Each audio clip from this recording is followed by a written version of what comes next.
अस्सलाम वालेकुम। मैं हूं हकीम शराफत अली। पिछले कुछ सालों से ऐसे वो तमाम मरीज़ जो निज़ाम हज़म की खराबियों को लेकर आते हैं, IBS या IBD के पेशेंट हैं, का इलाज मुआवजा कर रहे हैं। बहुत से लोग जिन्होंने हमारी ऑनलाइन सर्विसेज ली, शफायाब हुए, और कुछ ऐसे भी थे जो किसी वजह से रिकवर ना हो सके बल्कि बदज़नी का शिकार हुए।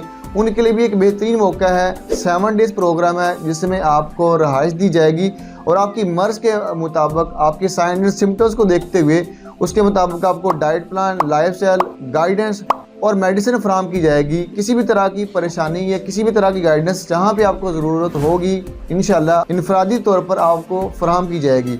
इस सर्विस से आप भरपूर तरीके से फ़ायदा उठा सकते हैं। इसमें आपके रिकवरी के चांसेस भी कई गुना ज़्यादा होंगे। अगर आप IBS या IBD की वजह से परेशान है, यानी आपका अक्सर पेट ख़राब रहता है, अनसेटिस्फाइड स्टूल का पास आउट होना, म्यूकस का स्टूल के साथ हाल जुड़ना या ब्लडी स्टूल का आना, पेट में हवास, गैस, तेज़ाबियत की वजह से परेशान है और दुनिया जहाँ की मेडिसिन आप इस्तेमाल कर चुके हैं लेकिन आपको किसी भी तरह का फ़ायदा नहीं हो रहा, इस सर्विस से फ़ायदा उठाते हुए आप रिकवर हो सकते हैं।